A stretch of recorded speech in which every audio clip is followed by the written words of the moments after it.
Welcome to my channel, guys. Guys, we are gonna learn today a very new advanced structure here. I have written here in front of you guys. मुझे उसे dash dash dash तो विश्वास ही नहीं हो रहा है, विश्वास ही नहीं हो रहा था। जी हाँ, आश्चर्य होकर आप जब बात बोलते हैं कि यार मुझे तो विश्वास ही नहीं हो रहा कि इस मर्डर में उसका भी हाथ है, मुझे तो विश्वास ही नहीं हो रहा था कि वो भी उसके साथ मिला हुआ था, अरे मुझे तो विश्वास ही नहीं हो रहा है कि वो भी इस घर में आएगा। इस तरह की बातें जब वारदात आप करते हैं गाइस, तो आप वहाँ पे कंफ्यूज इसलिए हो जाते हैं। जो कंफ्यूजन आपको होती होगी मैं बता दे रहा हूँ, अगर आप बिगिनर से लर्नर से, तो जाहिर सी बात है कि हो रहा है रही है, देखते ही आपके दिमाग में एक खिचड़ी जरूर पकती होगी कि बस करो अब आईएनजी लगा देना है, बिलीव में विश्वास हो रहा है, बिलीविंग कर देंगे, पर ये हो जाएगा टोटली रॉन्ग। जी हाँ, इसीलिए तो ऐसे वाक्यों को, ऐसे स्ट्रक्चर्स को एडवांस स्ट्रक्चर में पढ़ाया जा रहा है ताकि आप ये गलती ना करें। आप टेंसेस पढ़ लेते हैं, प्रेजेंट कंटिन्यूअस वर्ब में आईएनजी लगाना है, रहा रही रहता है तो आईएनजी लगा दीजिएगा चुपचाप, पर ऐसा कुछ भी नहीं है। टेंस आप पढ़े ही नहीं है, इसका मतलब टेंस का तो कुछ और ही कॉन्सेप्ट होता है। कंटिन्यूअस का मतलब ये नहीं होता है कि रहा रही होगा, कंटिन्यूअस का मतलब होता है कि उसी समय पर कोई एक्शन हो रहा है, कंटिन्यू है, तब कहते हैं कंटिन्यूअस। ओके, वो भी प्रेजेंट में, और पास्ट का अलग होता है, फ्यूचर का अलग होता है। तो अभी हम टेंस नहीं पढ़ रहे हैं, एडवांस स्ट्रक्चर की बात कर रहे हैं, तो उसमें आया तो मैंने जिक्र कर दिया कि यहाँ पे कोई भी कंटिन्यूअस का सेंस नहीं है, विश्वास नहीं हो रहा है, इसका मतलब कुछ और बातें होने वाली हैं। तो आइए देखते हैं फिर क्या होगा। मुझे उसे, इसका मतलब गाइस यहाँ पे डैश डैश लिखा है, नहीं कोई और भी आ सकते हैं। जैसे मैं इसी सेंटेंस को बोलूं, अरे मुझे तो विश्वास ही नहीं हो रहा है कि शर्मा जी यहाँ आएंगे, उससे तो विश्वास ही नहीं हो रहा था कि मैं उसके घर जाऊंगा, हम लोगों को तो विश्वास ही नहीं हो रहा था कि मोदी भी यहाँ पे आएंगे, उन लोगों को, हम लोगों को, उसको, हमको, तुमको, यही सब आएगा।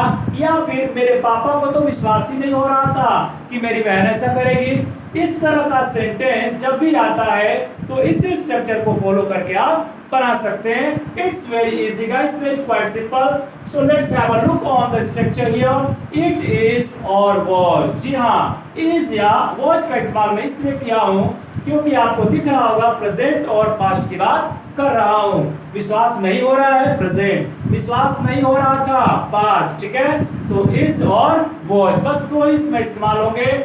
उसके बाद हार्ड टू बिलीव। जी हाँ, अब आप ये सोच रहे होंगे कि सर ये तो ठीक है, विश्वास हो रहा है कि बिलीव लगा दिए, मुझे उसे के लिए आप कुछ लगाएंगे, ठीक है। अब नहीं के लिए आपने क्या लगाया है, ना तो नो दिख रहा है ना तो नोट दिख रहा है दूर दूर तक, फिर ये तो गड़बड़ हो गया लग रहा है मुझे, पर नहीं, गड़बड़ नहीं हुआ है। ये जो हार्ड टू बिलीव है ना, जो ये हार्ड वर्ड है, ये हार्ड में ही निगेटिविटी छुपा हुआ है। जी हाँ, निगेटिव सेंस लेकर आता है हार्ड टू बिलीव, ठीक है। मतलब विश्वास करना बड़ा मुश्किल हो रहा है, मतलब विश्वास नहीं हो रहा है। समझ गए होंगे आप मेरी बात को, यही तो होता है सेंस, और यही तो होती है इंग्लिश की खूबसूरती। ठीक है guys, this is the beauty of English guys. होता कुछ और है, दिखता कुछ और है, सेंटेंस बनता कुछ और है। ठीक है, तो आप इस खूबसूरती को जरूर पहचान जाएंगे, बशर्ते आपको मेरे चैनल पे लगातार बने रहना पड़ेगा। जो भी एडवांस स्ट्रक्चर है, पर मैं आपको बहुत लो लेवल में समझाने की कोशिश करता हूं। अगर आप समझना चाहते हो तो जरूर समझेंगे, कोई भी समझ सकता है, ये मेरा दावा रहता है कि बच्चा भी समझ सकता है इन बातों को। एडवांस को मैं एकदम आसान तरीके से समझाने की कोशिश हर वीडियो में करता हूं। बाकी मेरा कोशिश ये गाइस, आप लोग मेहनत करेंगे तो ही समझ पाएंगे। तो आइए स्टार्ट करते हैं सेंटेंस का structure. It is was hard to believe, उसके बाद लिखा है ऑब्जेक्टिव केस, ओसी को मैंने शॉर्ट में लिखा है, इसका मतलब होता है ऑब्जेक्टिव केस। ऑब्जेक्टिव केस कौन से है, मुझे, उससे, तुम्हें, उनको, हमको, ठीक है, उसको, यही ऑब्जेक्टिव केस। यानी कि मुझे रहेगा तो मी, उसे रहेगा तो हिम, उनको रहेगा तो देम, हमको रहेगा तो अस, या मेरे पापा को रहेगा तो माय फादर आ जाएंगे। ठीक है, यही है structure.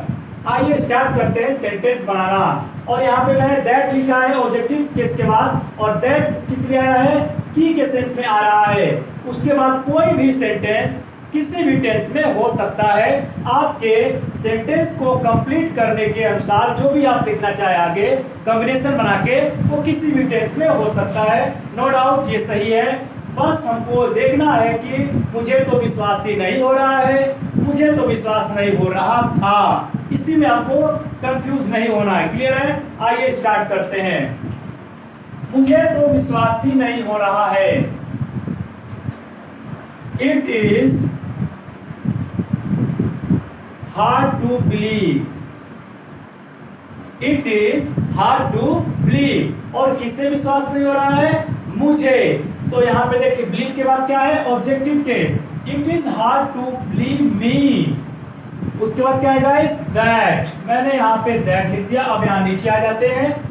It is hard to believe me that. की के लिए मैंने दैट लिखा है। मैंने कहा था कि इसमें की आएगा, उसके लिए क्या लिखेंगे? दैट। अब सेंटेंस हमारा है वो भी उनके साथ मिला हुआ है। जी हाँ, वो भी मिला हुआ है। मिला हुआ के लिए कॉन्स्पायर पर मैंने एक वीडियो बनाया है, एडवांस स्ट्रक्चर में इसका इस्तेमाल किया है। वहां पे आप जाकर उस वीडियो को देख सकते हैं। आपको इस वीडियो के लिंक में भी मिल सकता है। पर मैं आपसे यही कहूंगा कि आप मेरे वीडियो के प्लेलिस्ट में जाइए, वहां पर चैनल पे जाके वीडियो पे क्लिक करके और भी स्ट्रक्चर आप देखेंगे। हो सकता है कुछ ऐसे स्ट्रक्चर हो जो आपके काम लायक हो और आप ढूंढ रहे हो और वहां पे वो मिल जाए। अगर लिंक में डालूंगा 2 4 10 डाल दूंगा तो शायद आप वहां पे नहीं पहुंच पाएंगे। तो यही मैं आपसे रिक्वेस्ट करूंगा कि आप जाकर मेरे वीडियो पे सारे वीडियो जितने भी मैंने बना रखा है एक एक करके आप स्क्रॉल करके देखिए। जो अच्छा लगता है उसको पढ़िए पहले, और मैं ये कहूंगा कि सारे वीडियोस आप देखिए और उसका नोट्स भी बनाइए। बहुत ही इंपॉर्टेंट स्ट्रक्चर में हर वीडियो में लाने की कोशिश करता हूं, मेरी कोशिश यही रहती है। ठीक है, तो आइए अब स्ट्रक्चर पे फिर से आप सेंटेंस पे आते हैं। वो भी उनके साथ मिला हुआ है। That he is. वो भी के लिए आल्सो का इस्तेमाल करेंगे वर्ब से पहले। conspired। He is also conspired। वो भी मिला हुआ है। किनके साथ? उनके साथ। with। अब उनके मतलब वे लोगों के साथ। वे लोग मतलब दे। अगर नहीं आता है तो ऐसे ही आप करिएगा। उनके मतलब वे लोग। उनके का आपको नहीं पता है। मैं फ्रेशर हूं, मुझे नहीं पता, मैं लर्नर हूं। उनके, लेकिन मुझे पता है कि दे मतलब वे लोग होता है या वे होता है। तो मैंने अपने दिमाग से सोचा उनके मतलब वे लोग मतलब दे। लेकिन यहाँ तो दे नहीं आएगा। दे जब भी आएगा तो सब्जेक्टिव केस में आएगा, यानी सब्जेक्ट बनेगा। यहाँ तो सब्जेक्ट बन नहीं रहा, इसका मतलब यहाँ बनेगा ऑब्जेक्ट। तो दे का ऑब्जेक्टिव केस होता है देम। ठीक है, विद देम। फिर से एक बार देख लेते हैं, कुछ छूटा तो ये सेंटेंस में। मुझे तो विश्वास ही नहीं हो रहा है। It is hard to believe me कि दैट। वो भी उनके साथ मिला हुआ है। He is also conspired with him. यहाँ पे सेंटेंस हमारा हुआ कंप्लीट। अब आइए नेक्स्ट सेंटेंस पे। मेरे दोस्त को तो विश्वास ही नहीं हो रहा था कि मैं यहाँ आऊंगा। मेरे दोस्त ने मुझे इनविटेशन भेज दिया था, पर उसे विश्वास नहीं था। ऐसे ही भेजे कि भेज दूंगा तो आता ही नहीं है, आएगा ही नहीं। लेकिन मैंने इस बार प्लान बना लिया कि मैं जाऊंगा। अब वो क्या है कि शादी में मशरूफ था। अब मैं वहां पहुंच गया अचानक। अब वो दोस्तों से कहने लगे यार मुझे तो विश्वास नहीं होता कि ये आएगा यहाँ पे। अब मैं खुद ये बात एक अपने तीसरे दोस्त से बता रहा हूँ कि जानते हो उसे तो विश्वास ही नहीं होता, मतलब मेरे दोस्त को तो विश्वास ही नहीं हो रहा था कि मैं यहाँ आऊंगा। तो ये सेंटेंस आप ध्यान से जब देखेंगे तो यहाँ तक तो समझ में आ गया होगा कि मुझे मेरे दोस्त को तो विश्वास ही नहीं हो रहा था। पास्ट है सर, सब कहेंगे हाँ सर पास्ट है। अरे तो कोई बता देगा पास्ट है। अब ये जरा बताओ कि मैं यहाँ आऊंगा, क्या ये फ्यूचर में बनेगा या फिर ये भी पास्ट है या प्रेजेंट है? ये चीजें आप खुद सोचिए। 1-2 सेकंड का समय लीजिए, आप बताइए मुझे। आऊंगा अगर आप देखेंगे तो देखते ही आगे आप क्या सोचते हैं कि बस करो अब तो ये फ्यूचर में ही बनेगा, मतलब विल ही लगेगा। पर ना ना ना, ऐसी गलती कभी ना करना। ये आऊंगा देखकर फ्यूचर में विल मत लगा देना। इससे पहले वाले स्टेटमेंट को जरा एक बार फिर से फ्लैशबैक में आ जाइए। मेरे दोस्त को तो विश्वास ही नहीं हो रहा था। पास्ट की बात कर रहे हैं, विश्वास ही नहीं हो रहा था कि मैं यहाँ आऊंगा। विश्वास नहीं हो रहा था पास्ट में, और उसने बातें भी कब बोली थी? पास्ट में ही बोली थी। तो गाइस आपको पता होगा कि विल का पास्ट वुड होता है, विल ही लगाते। लेकिन कब? जब ये एक्शन फ्यूचर में भी होना बाकी रहता तब। पर ये तो एक्शन हो गया है। वो सोच रहा था, उसको विश्वास नहीं हो रहा था और मैं आ गया। तो वो सोच रहा कि नहीं होगा पर मैं तो आ गया हूँ। और वो पास्ट में सोच रहा था। इस वक्त बात को मैं अभी प्रेजेंट में बोल रहा हूँ, इसका मतलब बीती घटना को मैं एक्सप्रेस कर रहा हूँ प्रेजेंट में खड़ा होकर। अब जब विल लगाते तो मैं कहूंगा कि मैं परसों उसके घर जाऊंगा, अभी जाऊंगा, गया नहीं हूं, पर उसकी शादी में तो मैं पहुंच गया था। अब उसको विश्वास नहीं हो रहा था कि मैं आऊंगा, लेकिन मैं तो आ गया। तो ये बात क्या हो गई है, बीत चुकी है। उम्मीद है कि आप मेरी बातों को समझ गए होंगे कि गा गेगी देखकर फ्यूचर की तरफ इशारा मत समझिएगा। हमेशा फ्यूचर इशारा तब करता है जब वो एक्शन हुआ ही नहीं रहता है, अभी होने वाला होता है। ठीक है, तो आइए स्टार्ट करते हैं। विल की जगह वुड लगाएंगे, ये दिमाग में रखिएगा। मेरे दोस्त को तो विश्वास ही नहीं हो रहा था। स्टार्ट कहां से करेंगे, इट के साथ। अब हो रहा था, इज लगेगा या वॉच। आपको मैं पहले बता चुका हूं कि पास्ट होगा तो वॉच लगेगा। It was hard to believe, it was hard to believe, किसको नहीं हो रहा था, it was hard to believe my friend,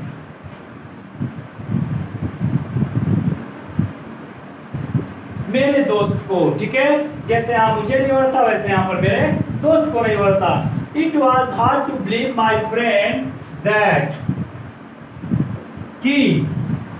अब क्या, की के बाद क्या है, एक नया सेंटेंस, मैं यहां आऊंगा। आई विल कम हियर, ना ना ना, आई विल कम हियर क्या होगा, आई वुड कम हियर। तो यहां पे आई वुड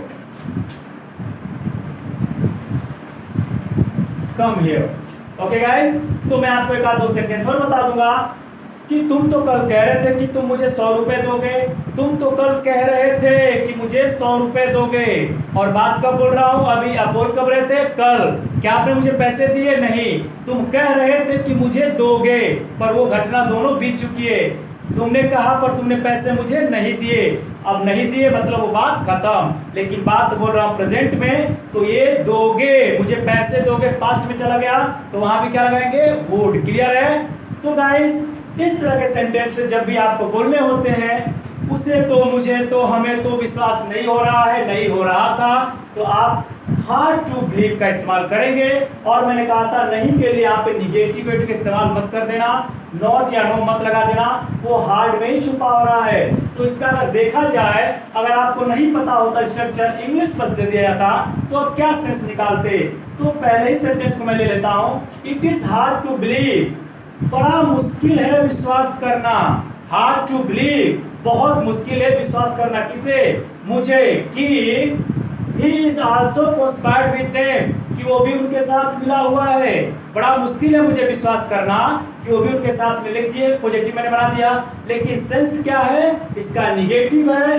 तो बड़ा मुश्किल है मतलब विश्वास मुझे नहीं हो रहा है, बड़ा मुश्किल से विश्वास हो रहा है। तो गाइस, इस तरह के सेंटेंस है बहुत ही इंपॉर्टेंट होते हैं, बड़े मजेदार होते हैं। होता कुछ और है, नहीं है इसमें, पर नोट और नो का जिक्र कहीं नहीं है। तो इस तरह के सेंटेंसेस में अक्सर लड़के फंस जाते हैं, या तो हिंदी से इंग्लिश या तो इंग्लिश से हिंदी में फंस जाते हैं। तो आप नहीं फंसेंगे आज के बाद। उम्मीद है आपने बहुत इंजॉय किया होगा।